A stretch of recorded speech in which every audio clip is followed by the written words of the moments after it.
Congress party పాట 3 రంగుల జెండా అని పాడతారు కదా. ఇప్పుడు 3 రంగుల జెండా లేదు, 3 రంగుల ముఖాలుగా తయారైపోయినాయి వీళ్ళ కాంగ్రెస్ పార్టీ అధికారులు, కాంగ్రెస్ పార్టీ ముఖ్యమంత్రులది, మంత్రులది. ఎందుకంటే పూటకో మాట మారుస్తూ ఉన్నారు. తెలంగాణ రాష్ట్రాన్ని మొత్తం ఆగం పట్టించిండ్రు.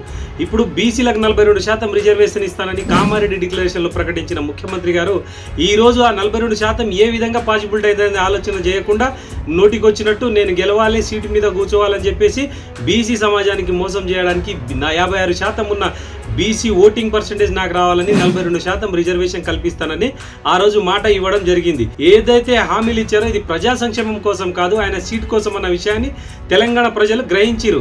ఇప్పుడు ఒక అవకాశం వచ్చింది తెలంగాణ ప్రజలకి. గుర్తుపెట్టుకోండి, జూబ్లీ హిల్స్లో ఉప ఎన్నికలు జరుగుతూ ఉన్నాయి.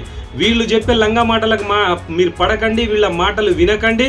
ఎందుకంటే మొగుడు చనిపోయి ఒక ఆమె ఏడుస్తుంటే కేవలం సానుభూతి కోసం, ఓటు కోసం మాత్రమే ఏడుస్తుందని చెప్పేసి వీళ్ళు పనికి మళ్ళీ మంత్రులు మాట్లాడుతూ ఉంటే ఈరోజు తెలంగాణ సమాజం వీళ్ళని చూసి నవ్వుతూ ఉన్నది. ఎక్కడ కనిపిస్తే అక్కడ చెప్పుల దండ వేయడానికి రెడీగా ఉన్నారు తెలంగాణ ప్రజలు.